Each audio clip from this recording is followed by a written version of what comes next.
통치 도구인 교회. 자, 우리 신약교회가 성령의 강림하심으로 말미암아 새롭게 시작이 된 게 사도행전 오늘 본문 읽어본 2장의 말씀이죠.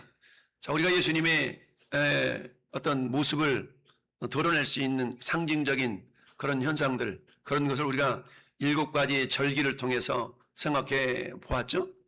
하나님께서 구약 이스라엘 백성들에게 7가지 절기를 지키라라고 명령하셨는데, 그래서 봄절기 3개, 여름절기 1, 그리고 가을절기 3개, 이렇게 7가지 절기라고 그랬어요.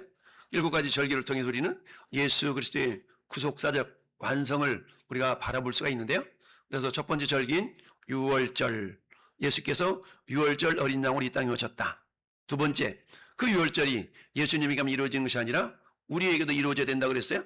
그래서 유월절 절기를 지켜야 구원받는다는 저 다 땡땡 배달이 저수 옆에 있는 이단 사이비교회가 말하는 그런 절기를 지키라는 그런 의미가 아니라 내 심령 속에 유월절이 이루어졌다는 얘기는 뭐예요? 어떤 상황 가운데서도 나는 천국 갈 수 있는 그런 구원의 확신을 가지고 있는가? 이런 확신을 가지고 신앙생활을 하는 사람과 확신 없이 신앙생활을 하는 사람과는 전혀 천지 차이일 수가 있죠. 따라서 나는 유월절을 믿어, 나는 유월절을 지켜 라는 그런 이단 사이비들이 말하는 그런 개념이 아니고, 내 안에 유월절 절기가 이루어졌다는 얘기는 내가 오늘 밤 이 세상을 떠나가는 확실하게 천국 갈 자신이 있다. 이게 유월절 절기가 나를 통해 이루어지고 있는 그런 믿음의 사람의 모습이죠. 두 번째는 무교절, 유월절 기간 지남에 한 주간 동안 무교절 절기를 지켰는데, 무교절은 한마디로 말하면 예수 그리스도께서 무덤 속에 계신 그 기간을 무교절 기간이라고 말할 수 있습니다. 이 무교절은 뭐 하는 거예요? 예수님이 죽으셨던 것처럼 전 여러분들도 주님과 함께 죽고 주님과 함께 살아난 그런 존재들인데, 내가 무교절이 이루어졌다는 얘기는 뭐예요? 나의 옛사람의 성품이 십자가에서 못 박혀졌다는 얘기죠. 그래서 어때요? 그 사람 완전 바뀌었어. 야, 이 사람 예전 같지 않아. 많이 바뀐 거야. 너나 할 것 없이 내가 나를 봐도 바뀐 것 같고 변한 것 같고, 다른 사람이 나를 봐도 변한 것 같아. 야, 이 사람 예수 믿기 전에 그랬는데 예수 믿고 나서는 많이 바뀌었어, 많이 변했어 라고 하는 그런 모습이 있다면, 이 사람은 무교절이 그 10년 가운데 이루어졌다라고 말할 수가 있어요. 옛날에 있었던 그 성깔, 물론 성깔이 100% 사라지면 얼마나 좋겠습니까? 그러면 그럼에도 불구하고 어때요? 스스로가 나는 죽었다라는 사도 바울의 고백처럼 고린도전서 15장 31절, 나는 단언하는데 날마다 나는 죽노라. 목숨이 몇 개에 가는데 죽습니까? 자기 자신이 육신적인 그런 어떤 소욕들이 나타날 때마다 예수 그리스도의 십자가를 부여잡고 그 옛사람의 성품이 죽어진 이런 모습들이죠. 누군지 나를 따라오려거든 자기를 부인하고 자기 십자가를 지고 나를 따르라 라고 주님이 말씀하셨죠. 이런 사람이 무교절이 이루어진 사람, 이 사람은 갈라디아서 2장 20절의 말씀처럼 그런 적 이제는 내가 사는 것이 아니요 내 안에서 그리스도께서 사시는 것이다. 할렐루야. 나랍시다. 나는 죽고 예수로 산다.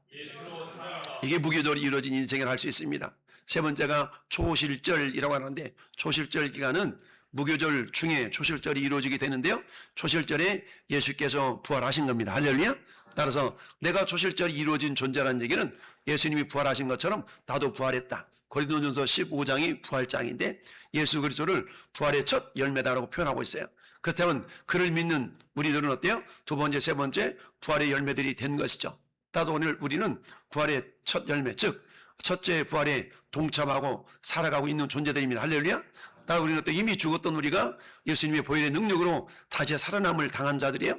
그러니까 우리는 이미 부활의 삶을 살고 있는 것이죠. 그럼 내가 초실절이 이루어지고 있다는 얘기는 뭡니까? 까짓거 죽으면 천국이지 라는 어떤 부활의 믿음은, 죽어도 다시 산다는 그런 부활의 믿음을 가지고 있다면 이 사람은 초실절이 이루어지게 있다. 여름절기인 오순절, 오늘 본문에 있는 것처럼 오순절은 성령 강림 사건이 나타나는 것이죠. 성령은 예수께서 부활하신 이후에 이 땅에서 40일 동안 계시고 승천하셨어요. 승천하신 이후에 11일 만에 성령님이 강림하셨습니다. 그러니까 성령님은 예수께서 부활하신 이후에 50일 만에 이 땅에 성령님이 오신 겁니다. 그래서 오순절, 열을 순자 5 오자 10일이 5번 지내서 오순절이라고 말합니다.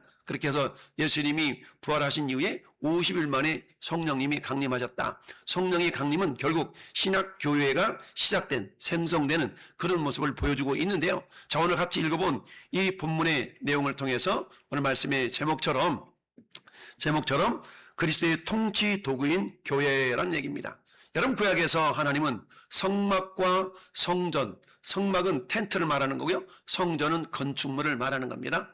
성막이 성전으로 이렇게 되죠. 성막은 광야 40여 년 동안 이스라엘 백성들이 정착하지 못하고 이제 움직여야만 되잖아요. 그러니까 성막이라는 건 텐트예요. 텐트.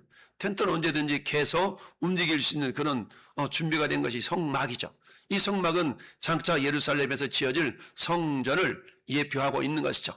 그래서 이제 성전을 지켜야 되는데 다윗이 짓고 싶은 마음이 있었지만 하나님은 안 돼. 너는 전쟁에서 피를 많이 흘렸으니까 안 돼.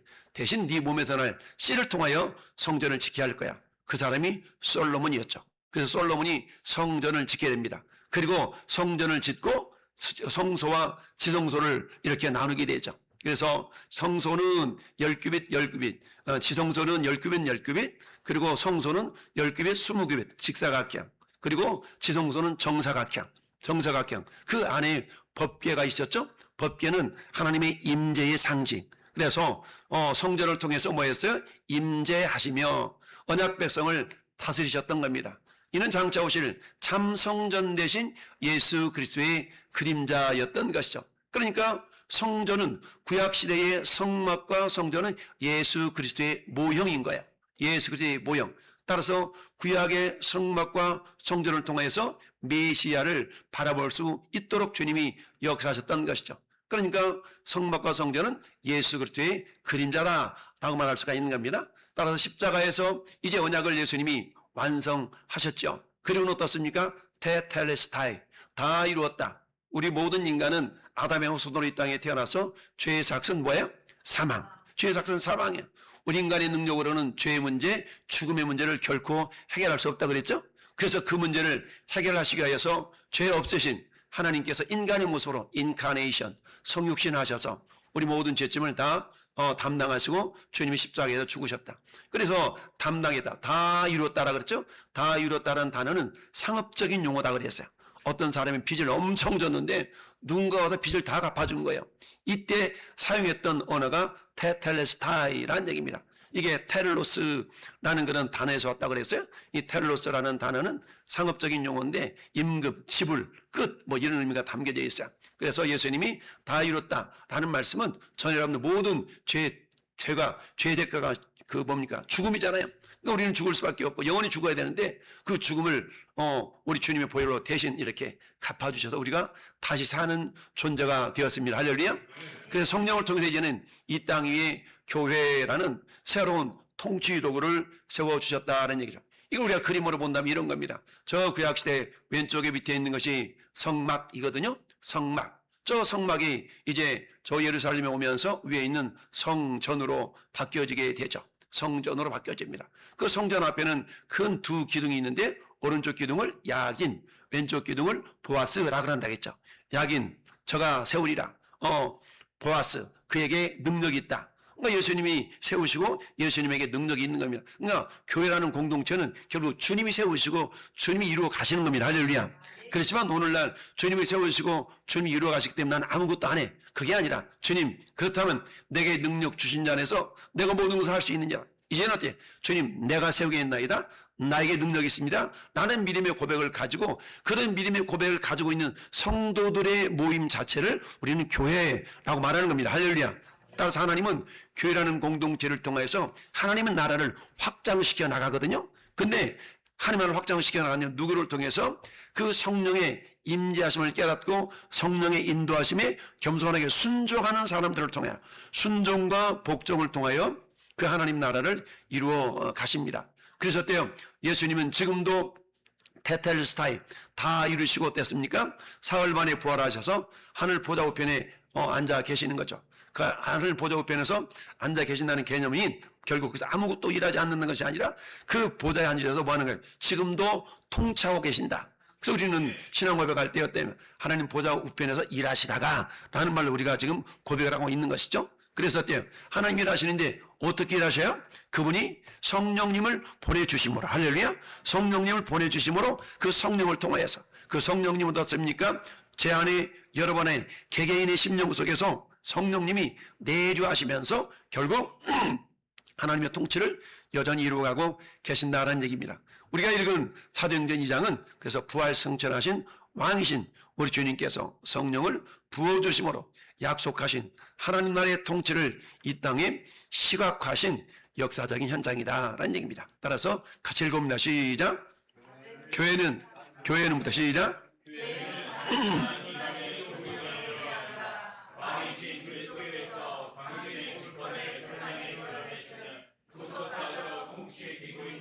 아멘. 교회는 단순한 인간의 종교적 모임이 아니라 왕이신 그리스도께서 당신의 주권을 세상에 드러내시는 구속사적 통치 도구, 통치 기구다라는 얘기입니다.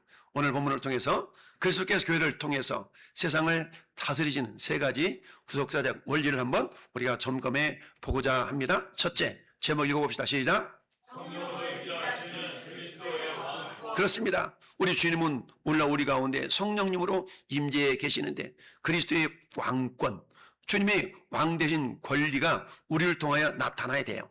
그러려면 어떻게 됩니까? 우리 안에 성령님이 임재해 계시는데 우리가 어때요? 성령을 따라 행할 수도 있고 내 육신의 욕심을 따라 행할 수도 있잖아요. 그 성경은 성령을 쫓아 행하라 라고 말씀하고 있죠. 그러면 성령은 오늘 눈에 보이지 않는데 어떻게 우리가 성령을 따라 행할 수가 있습니까? 그것은 성령께서 우리에게 말씀을 통해 여전히 역사하신다는 얘기입니다.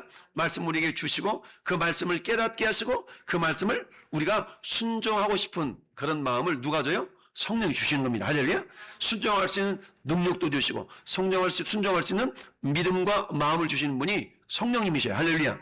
그런데 아무리 마음을 주고 아무리 성령께 깨닫게 해주시도 궁극적인 내가 선택해서 순종하는 그런 나의 선택도 반드시 필요하다라는 얘기입니다. 할렐루야. 자, 그렇게 해서 예수 그리스도께서는 십자가에서 언약의 모든 요건을 다 성취하셨어요. 테텔스타이라고 그랬죠? 부활 승천하심으로써 만유의 주와 왕이 되셨죠. 자, 오순절 성령 강림 사건은 하늘 보좌에 앉으신 예수님께서 왕으로서 자신의 백성들에게 약속하신 언약의 선물, 즉 성령을 하사하신 그런 사건이 오늘 1절부터 4절까지 읽어본 그런 내용입니다. 같이 읽어볼까? 시작. 성령은 독립된 다른 영이 아니라 왕이신 그리스도의 영으로서 성도 안에 거하시며 그분의 통치를 실제화하십니다. 그러므로 교회 머리는 사람이 아니며 오직 성령을 통해 임재하시는 그리스도만이 교회를 다스리는 유일한 주권자이십니다. 아멘. 우리 예수님은 하늘 보좌에 계시기 때문에 우리 눈에는 보이지 않아요. 그렇지만 여전히 눈에 보이지 않으신 하나님께서 당신의 영을 우리 가운데 보내셔서 성령을 통해 여전히 우리를 뭐하고 계셔요? 통치하고 계신다라는 사실입니다. 여러분 오늘 33절, 2장 33절을 같이 한번 읽어볼까요? 시작. 하나님이 오른손으로 예수를 높이심에 그가 약속하신 성령을 아버지께 받아서 너희가 보고 듣는 이것을 보여주셨느니라. 아멘. 할렐루야. 하나님이 오른손으로 예수를 높이심에 하나님은 영이시기 때문에 오른손에 왼손이 없어요. 오른손이란 말은 권능을 나타내는 손이에요. 오른손으로 예수를 높이심에 그가 약속하신 성령을 아버지께 받아서 너희가 보고 듣는 이것을 부어주셨느니라. 할렐루야. 우리가 그래 신학적으로 성령님은 아버지께로부터 발출하시고 아버지로부터 나오셨어요. 예수 그리스도로 말미암아 우리에게 주어졌다. 그러니까 성령님은 성부 하나님의 영이기도 하시고 예수 그리스도 영이시기도 하시고 이렇게 얘기를 해요. 그래서 이단 사이비들이 가장 많이 나오는 게 성령론 때문에 이단들이 많이 나오고 있거든요. 그래서 저 하나님 여호와 증인 같은 경우는 성령의 인격성을 인정하지 않죠. 그저 성령의 신성을 인정하지 않고 성령은 하나의 파워로만 인정하게 하고 있는데요. 이러니까 그들도 이단인 것이고 또 그 하나님 여호와 증인들은 또 예수님의 신성을 인정하지 않아요. 그저 피조물로만 예수님을 이렇게 인정하게 되죠. 그래서 그들에게는 결코 구원이 있을 수가 없는 것이죠. 예수님이 하나님 되심을 인정하지 않는데 구원이 있을 수가 없는 거죠. 자, 그렇게 해서 이 말씀은 어떤 의미가 있는가? 자, 노란 글 시작.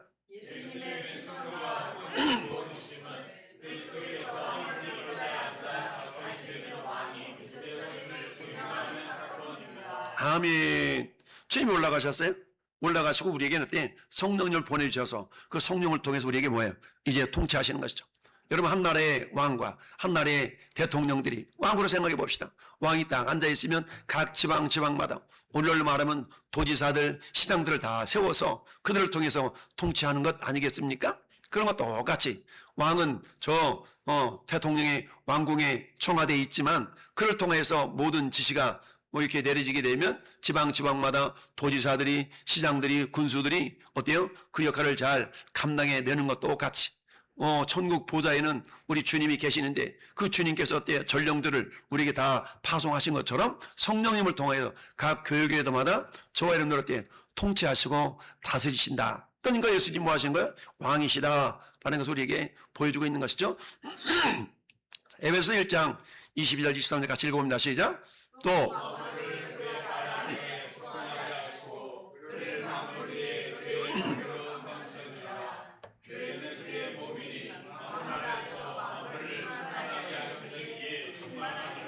아멘.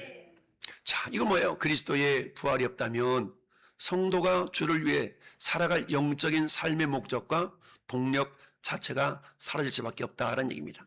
우리 기독교 핵심이 그래서 뭡니까? 예수 그리스도의 십자가의 죽으심과 부활과 재림 아니겠어요? 이기 때문에 기독교 핵심인 건데 부활이 사라진다면 우리가 고린도전서 15장 있는 말씀처럼 우리가 가장 불쌍한 인생들이요. 부활이 없다면 가장 불쌍한 인생이라고 사도 바울이 고백하고 있잖아요. 그럼 뒤집어 놓고 말하면 어때요? 우리가 가장 영광스러운 존재인 겁니다. 할렐루야. 왜? 부활이 있기 때문에. 따라서 그리스도의 부활이 없다면 성도가 주를 위해서 살아갈 영적인 삶의 목적과 동력 자체가 사라질 수밖에 없어요. 부활이 없는 이 땅이 인생이 끝인데 뭘 하고 우리가 이렇게 열심을 품습니까? 그럴 필요가 없죠. 영원한 날에, 영원한 천국에서 주님과 함께 영원히 살 그날이 있음을 우리가 믿기 때문에 어때요? 내 시간 들여, 마음 들여, 물질 들여서 주를 섬기는 거 아니겠습니까? 할렐루야. 자, 뭐 안 돼? 뭐가 오타가 났어요? 말씀이 잘못 나갔나 보다. 그렇습니다. 자, 질문을 봅시다. 1번 읽어볼까? 시작.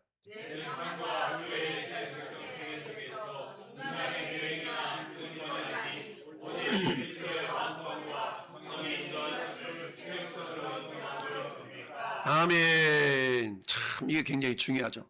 내 삶과 교회의 결정체계 안에서 인간의 계획이나 기득권이 아닌 오직 그리스도의 왕권과 성령의 인도하심을 최우선으로 인정하고 있는가. 이걸 우리가 알 수 있는 방법은 뭡니까? 말씀의 기준이죠. 자, 우리 주님 뭐라고 말씀하시나 확인해 봅시다. 이런 상황 같으면 우리 주님은 어떻게 결정을 내리셨는가 봅시다. 라고 우리가 성경을 통해서 확인하고 확정할 수 있어야 되는 것이죠. 자, 2번 시작.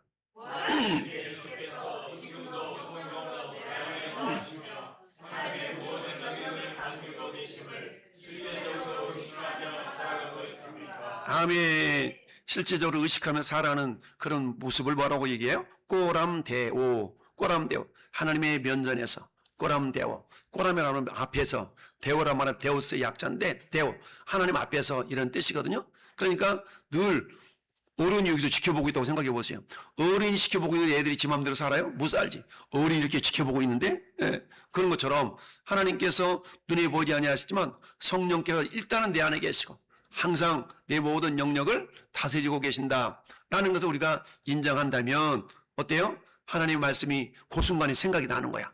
야, 이웃을 사랑하라 그랬잖아. 너 미워하면 안 되지. 누구 얄미워 죽겠어. 막 그러는데 그때마다 생각 불현듯 하나님 말씀이 생각나는 거야. 야, 이웃을 사랑하라 그랬잖아. 너 미워하면 안 되잖아. 이러면서 그 말씀, 그럼 어때요? 내가 싸우는 거죠. 내 생각대로 움직일 것인가? 말씀을 쫓아 행할 것인가? 라는 그 다툼이 있는 겁니다. 그래서 사도 바울은 로마서 7장에 오호라 나는 곤고한 사람이로다 라는 그런 애통함을 가졌던 거 아니겠어요? 왜?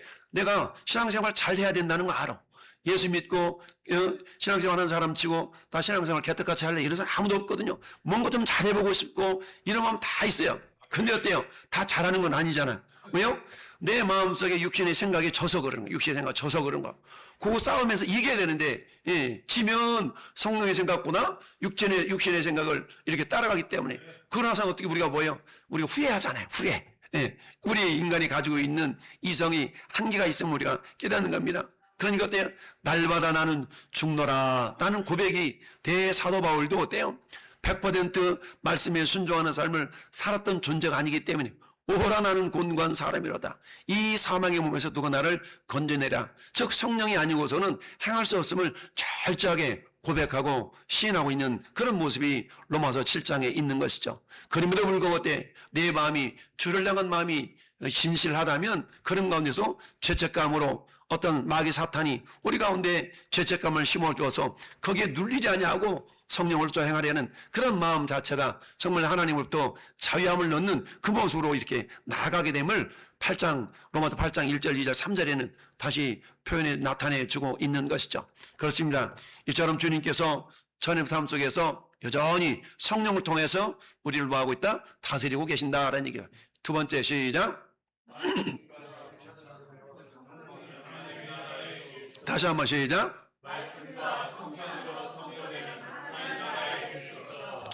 여기 42절만 같이 한번 한 목소리로 같이 읽어 42절 시작. 사도의 가르침을 받아 서로 교제하고 떡을 떼며 오로지 기도하기를 힘쓰니라. 아멘. 할렐루야.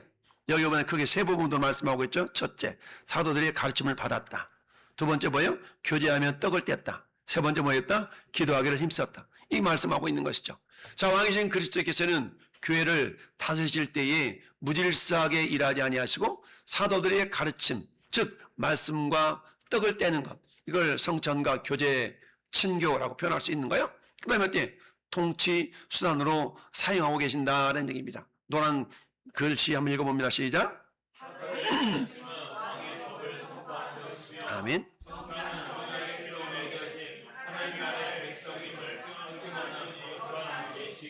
아멘.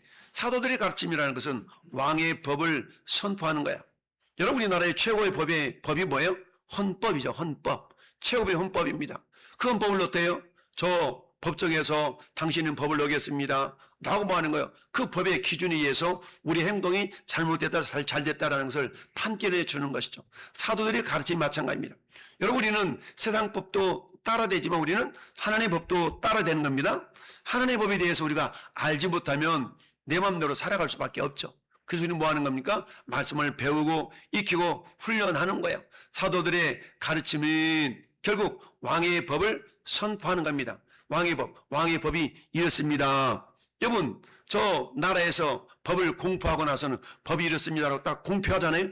그럼 그 법을 내가 몰라도 알아도 그 법을 지켜야 되는 것이죠. 마찬가지 하나님 나라의 법이 하나님 말씀인데 우리가 말씀을 제대로 알지 못하면 그 말씀에 대해서 순종하지 않는 그 손해가 우리 가운데 나타날 수 있거든요. 그러니까 뭡니까? 목회자를 통하여서 또는 여러 말씀 묵상을 통해서 하나님의 그 말씀을 우리가 이해하고 분별하고 순종할 수 있는 그런 어떤 교육들이 필요한데 그게 사도들의 가르침이었다는 얘기죠. 오늘날은 어때요? 목회자를 통하여서 또는 목자들을 통하여서 여러분의 말씀이 이렇게 대언하고 가르치는 그 역할들을 우리가 감당하고 있는 것이죠. 이게 결국 뭡니까? 왕의 법을 선포하는 겁니다. 여러분, 국회에서 입법이 되어지면 그 법을 어때요? 이제 행정부에서 공표를 하잖아요. 공표를 하면 일반 백성들은 그 법을 어떻게 준수해야 되지 않습니까? 마찬가지로 이미 하나님께서는 그 법을 선포하셨고 선포된 법이 성경으로 기록되어 있는 것이죠. 성경에 기록되어 있는 것을 우리가 어때요? 이렇게 목회자를 통해서 여러분에게 소개하면서 가르치면서 그 말씀에 뭐 할 것을 순종할 것을 얘기해 주고 있는 것이죠. 두 번째는 뭡니까? 성찬은 언약의 피로 맺어진 하나나라 백성임을 확증하는 거룩한 예식이다라는 얘기입니다. 보통 우리가 개혁주의 신학에서 하나님이 우리에게 주신 은혜가 있어요. 은혜의 통로가 있는데 그건 한마디로 말하면 말씀과 성찬, 성령과 기도 이런 통로들을 통해 우리에게 하나님의 은혜가 우리에게 주어지는데요. 그 중에 저 성찬이라는 것은 언약의 피로 맺어진 하나님의 백성을 확증하는 거룩한 예식이에요. 그러니까 우리가 우주째 있는 달 우리가 보통 성찬식을 행하고 우리가 고단 주간에 행하기도 하는데요. 이때 우리가 성찬식은요, 어떤 일이 있어도 성찬식이 있는 주일은 우리가 빼먹으면 안 되는 거야. 그래서 어때요? 휴가 내고서라도, 그날이 근무가 잡혔다, 그런 휴가를 내고서라도 성찬식만큼은 참여하려고 해야만 하는 그런 어떤 마음가짐이 있어야만이 결국 뭐예요? 내가 하나님 나라에 온다는 백성이고 그 백성으로서의 그 권리와 의무를 다하는 그런 존재다라는 것을 우리가 확증해 갈 수가 있는 겁니다. 할렐루야. 그러니까 뭐 일부러 휴가를 내고 오는 것뿐만 아니라 그래야 되는데도 불구하고 때 아예 결석해버려. 이러면 안 되죠. 그렇기 때문에 이 성찬이는 굉장히 중요한 것이다. 할렐루야. 왜요? 내가 하나님 나라 백성임을, 언약 백성이면 확증하는 그런 거룩한 예식이기 때문에 그렇다는 얘기입니다. 할렐루야. 여러분, 세상 사람들이 우리가 주일날 등산 가다가 누군가 만났어. 어디가? 나 등산 가. 너 교회 다닌다며. 그럴 거 아니겠어요? 우리 그리스도인의 정체성은 주일이면 가서 예배 드리는 것이 기본적인 정체성이에요. 근데 가보니까 저 관광버스 불러가지고 놀러 가는데 버스 타고 있어. 근데 분명히 내가 알고 있는 저 양반 교회 다닌 사람인데? 이러는데 물어보는 거예요. 너 교회 무슨 집사람이? 그랬더니 뭐라고 그래요? 오늘 하루 나 그냥 쉬어 빠졌어. 이러면은 어떻게 돼요? 너 나이롱이구나. 이렇게 생각할 거 아니겠어요? 우리 나이롱 신자가 되면 안 되잖아요. 할렐루야. 그러니까 저 나이롱이구만. 그러니까 뻔하다는 얘기죠. 우리가 나이롱 신자가 아니라 참 제자로서 할렐루야. 어떤 상황 가운데서 그래 내가 너를 자랑하노라. 여러분, 하나님께서 자랑하고 싶은 그런 성도가 되어야 되지 않겠습니까? 욥기서를 보니까 그렇잖아요. 우리 하나님께서 욥을 그렇게 자랑하고 싶잖아요. 자랑하고 싶어. 그러니까 사탄이 시기 질투가 나가지고 어떻게 하든지 하나님의 사랑을 막 뺏어가려고 막 아무리 그래도 어때요? 그 사랑을 끊어낼 수가 없는 거죠. 할렐루야. 마찬가지로 우리 하나님 볼 때 야, 저 왕성께 이문갑 장로 좀 봐라. 이렇게 할렐루야. 야, 함의정 권사 봐라. 할렐루야. 이렇게 하나님께서 자랑하고 싶은 그런 성도가 여러분이 되시기를 바랍니다. 할렐루야. 그렇거든요. 우리 목사님들 만나면 뭐하냐? 성도 자랑하는 거야. 오늘도 오전에 기도 모임이 있어가지고 저 우리 목사님 교회 가서 친구 목사님 교회에서 우리 목사님 모여서 막 뜨겁게 막 부르짖고 기도하고 이렇게 있었는데 모임은 다른 자랑 안 하거든. 우리 성도 자랑하네. 성도 자랑. 우리 오늘 점심 먹으러 저 삽교촌으로 그 목사님 모셔가지고 거기서 맛있는 거 먹고 왔거든요. 내가 자랑했지. 우리 성도도 나도 엄청나게 맛있는 거 사줬다고 막 이렇게 또 자랑도 그랬는데 왜요? 그게 또 얻어먹는 만큼도 자랑도 해야 되잖아. 나도 이런 거 먹어봤는데 이거보다 더 맛있는 거 우리 성도님이 이렇게 대접했다고. 할렐루야. 우리 교회 장로님이 계시고 안수집사님이 계시는데 그렇게 대접을 잘해가고 잘 먹었다고 이렇게 막 자랑하는 거야. 할렐루야. 네. 마찬가지로 우리 하나님께서는 전 여러분들을 자랑하고 싶어야 돼. 할렐루야. 우리 왕성기 홍인숙 집사라는 분이 있는데 할렐루야. 야, 봤냐? 우리 하나님이 그렇게 물어본다 그러면 그런 분이 있어요? 할렐루야. 이래 되지 않겠습니까? 이처럼 우리 하나님께서는 말씀과 성찬을 통해서 하나님 나라의 질서를 세워가시고 하나님 나라 백성인 것을 확증해 가신다라는 사실. 할렐루야. 자, 그래서 세상은 힘과 계급으로 지배가 되잖아요. 그러나 그리스도의 통치를 받는 교회는 말씀의 복종과 성찬으로 한몸됨을 통해서 거룩한 하나님 나라의 대안적 질서를 시각적으로 보여주고 있다. 할렐루야. 여러분, 마태복음 28장 2절 20절 말씀은 같이 읽어봅니다. 시작.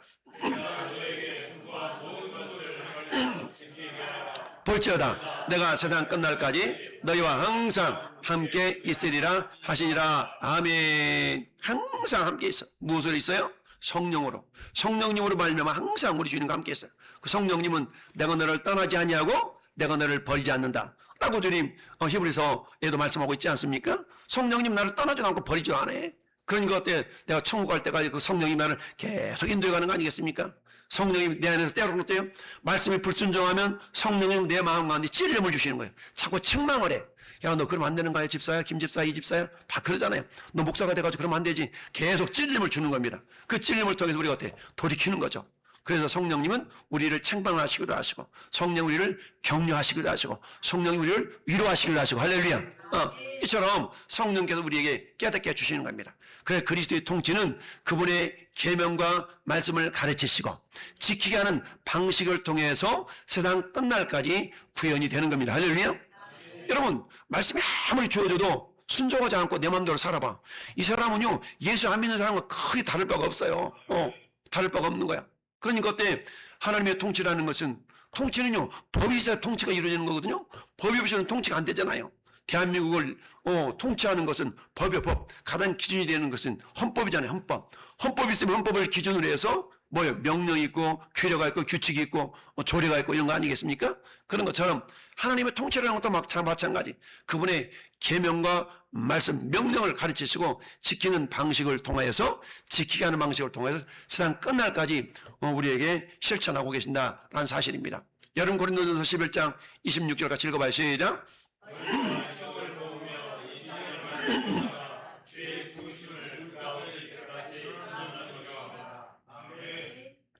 뭘 얘기해요? 성찬을 얘기하고 있죠? 성찬을 얘기하고 있어. 고린도전서 11장 21절. 이 성찬의 고백은 우리가 시작. 우리가 파기한 옛 언약의 저주를 당신의 몸과 피로 대신 담당하시고 십자가의 피로 새 언약을 성취하셨으며 장차 오셔서 그 언약을 완성하실 왕이신 그리스도를 온 세상에 선포하시는 신앙 고백입니다. 아멘. 그렇잖아요. 여러분 아담과 하와의 범죄함으로 말미암아서 모든 오고 오는 세대가 다 죄악 가운데 빠져 있는 것 아니겠습니까? 그래서 어때요? 그 죄로 말미암아 이미 죽어있던 우리를 어때요? 예수께서 그 모든 죄를 다 담당하셔서 그 보혈의 능력으로 이제 새 언약을 세워주신 것이죠. 그 피를 믿는 자들마다 모든 죄 사함받고 영원한 속죄를 이루셔. 할렐루야. 따라서 모든 죄 사함받고 영원한 속죄. 그러니까 예수님의 보혈의 능력은요, 모든 죄, 그 어떤 죄, 우리가 용서받지 못할 죄가 없다는 겁니다. 모든 죄 사함받고, 할렐루야. 그 죄 사함의 효력이 어때? 영원한 속죄. 할렐루야. 그러니까 영원한 그런 효력이 있다라는 얘기죠. 그래서 이처럼 우리 주님께서 온 세상에 이처럼 선포된 그 놀라운 언약의 완성이 십자가. 우린 그걸 기억하면서 뭐 하는 거예요? 성찬식을 행하는 겁니다. 할렐루야. 다다음 주에 행할 그 성찬식이 그런 의미가 있다는 겁니다. 히브리서 4장 12절 시작.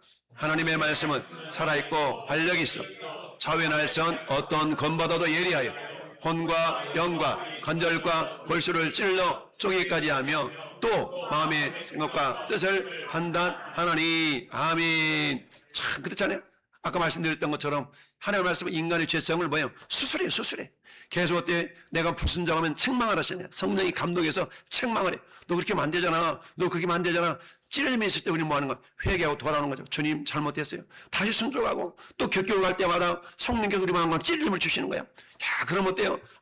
설교 시간에 맞아, 내가 그랬지. 내가 바로 그런 주인공이었어. 그러면 다시 또 돌이키고 이런 과정을 통해서 우리 인격이 주님을 닮아가는 겁니다. 할렐루야. 이걸 성화라고 하죠. 성화. 완전하게 성화된 상태를 영화라 그러거든요. 영화라는 것은 천국에 가서 우리 몸이 주님과 같이 변화된 영광스러운 모습, 이걸 영화라 그랬죠. 그래서 우리 주님을 닮아가는 마지막 단계가 영화로움이라고 성경 말씀하고 있는데요. 이처럼 하나님의 말씀은 우리 인간의 죄성을 뭐예요? 수술해. 그리고 어때요? 그리스도의 왕권에 순복하게 만드는 생명력 있는 통치 도구가 하나님의 말씀. 여러분, 그래서 말씀은 성령의 검이라고 말씀하잖아요. 그래서 성령의 검, 곧 하나님의 말씀을 가지라라고 말씀합니다. 성령의 검이니까 이 성령의 검, 여러분 에베소 6장 17절 말씀 성령의 검이라고 말씀했는데 그 검은 어때? 좌우에 날이 날카롭게 서 있다는 겁니다. 그래서 그 날카로운 그 성령의 검은 어때요? 정말로 어때요? 혼과 영과 관절과 골수, 이거 뭡니까? 우리의 육체뿐만 아니라 우리 영혼까지도 수살할 수 있는 그런 능력이 있다는 얘기입니다. 할렐루야. 자, 1번 읽어봅시다. 시작.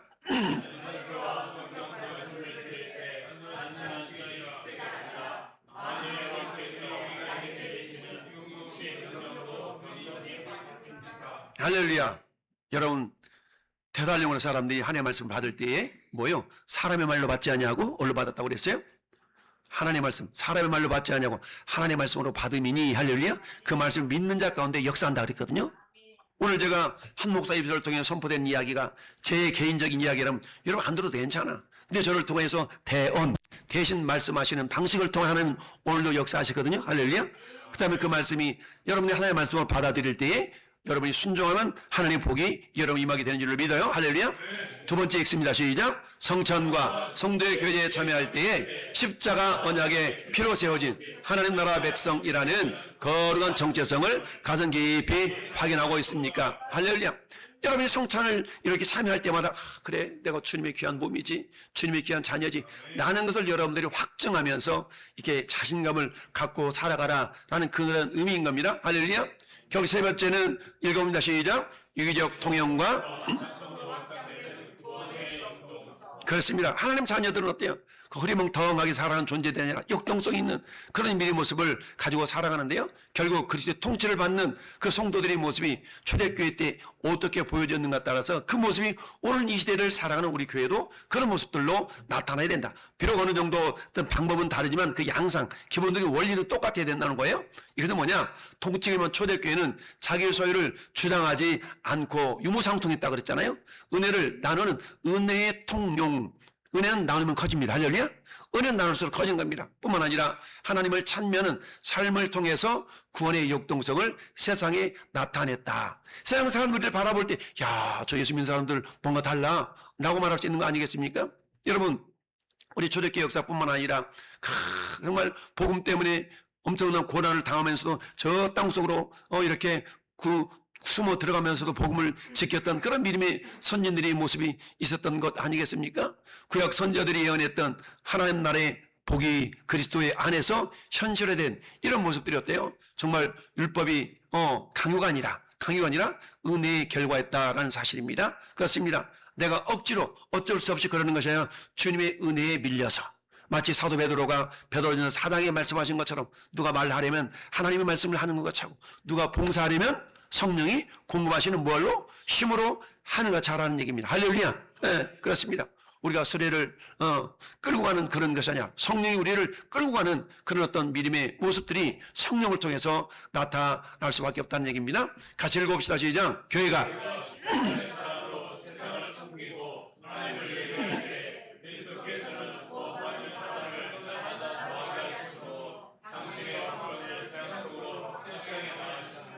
아멘. 할렐루야. 여러분, 우리 지난 주일에 우리 원로 목사님 말씀하셨던 그런 어떤 종교개혁에 대한 루터 또는 켈빈에 대한 이야기를 말씀하셨는데요. 여러분, 켈빈은 저 제네바시 시장 역할도 하고 그랬거든요. 이 우리 종교개혁을 단행하는 그런 것 중에 한 가지가 뭐냐면 철저하게 말씀으로 다스렸어요. 말씀으로 다스리다 보니까 어때? 그 지역에 있었던 모든 어둠과 이런 어떤 비정상적인 이런 것들이 다 사라지게 됐거든요.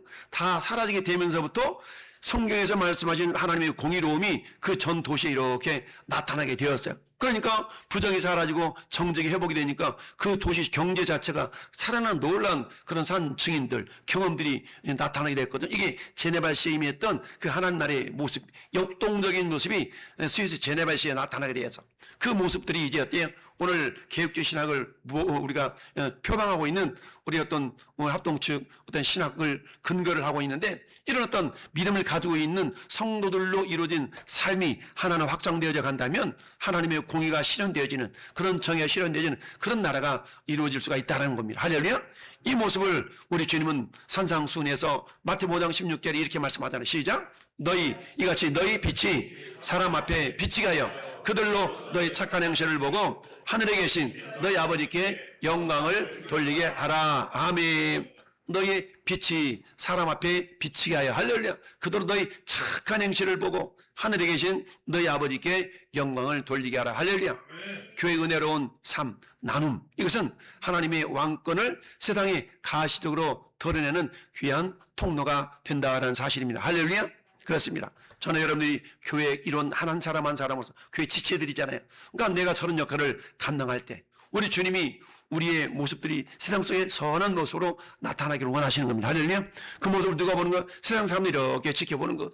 세상 사람은 자기는 그렇게 못하면서 우리 예수 믿는 사람은 그렇게 하기를 바라거든요. 이걸 통해 우리가 알 수 있는 건 뭡니까? 여전히 세상의 희망은 교회밖에 없다는 걸 우리가 알 수 있어야 됩니다. 할렐루야. 옆에 있는 분을 바라보면 당신이 세상의 소망입니다. 시작.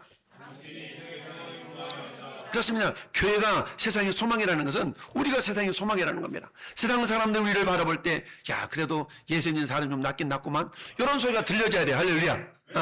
근데 뭐 예수 믿으라 안 믿으라 이렇게 들려지면 여전히 우리의 교회에 대한 기대가 사라지게 되죠. 그러나 그렇지 않다. 여러분 고린도후서 8장 9절도 같이 읽어봅니다. 시작.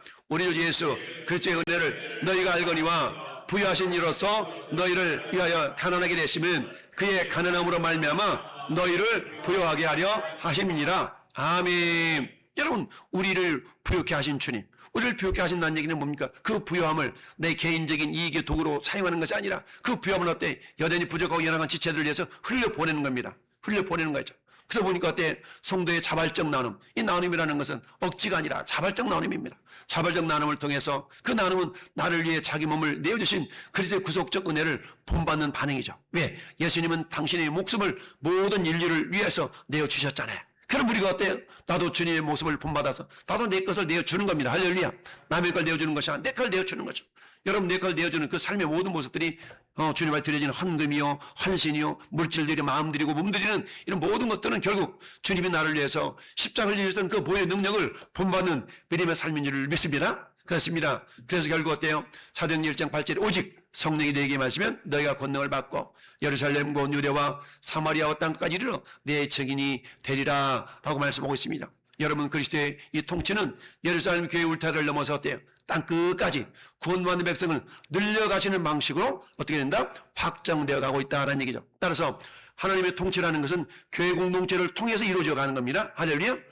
예수 믿는 사람 하나 늘어났어. 그럼 하나님 통치가 좀 더 확장되는 겁니다. 그러니까 하나님 통치를 성경 우리 하나님은 교회를 통하여 확장시켜 나가기를 원해요. 그럼 하나님 통치가 교회를 통하여 확장시켜 나간다는 얘기는 믿는 사람이 늘어난다는 얘기예요. 할렐루야.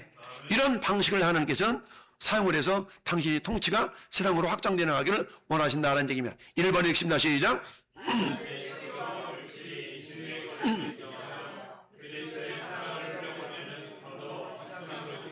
그렇습니까? 자, 주님, 나는 내 소유한 물질이 주님의 것임을 인정하며 마치 다윗이 고백했던 것처럼 다시 역대상 29장에서 뭐라 말씀합니까? 주께서 어떻게 나에게 헌신할 수 있는 힘을 주셨습니까? 주께서 받은 것을 도로 주께 드렸을 뿐입니다. 뭐예요? 철저한 청지기 의식이 있었기 때문에 그러는 것이죠. 우리도 역시 마찬가지. 내게 있는 모든 것을 아낌없이 드리네, 주께 드리네. 찬송가 50장. 우린 별로 안 부르지만 9시 예배 때는 50장 불러요. 어쨌든 내게 있는 모든 것이 주님의 것임을 인정한다는 쉬운 일이 아니에요. 할렐루야. 찬송은 그렇게 부르지만 막상 삶의 현장 속에서는 그렇게 인정한다는 게 쉽지는 않거든요. 자, 2번 읽습니다. 시작.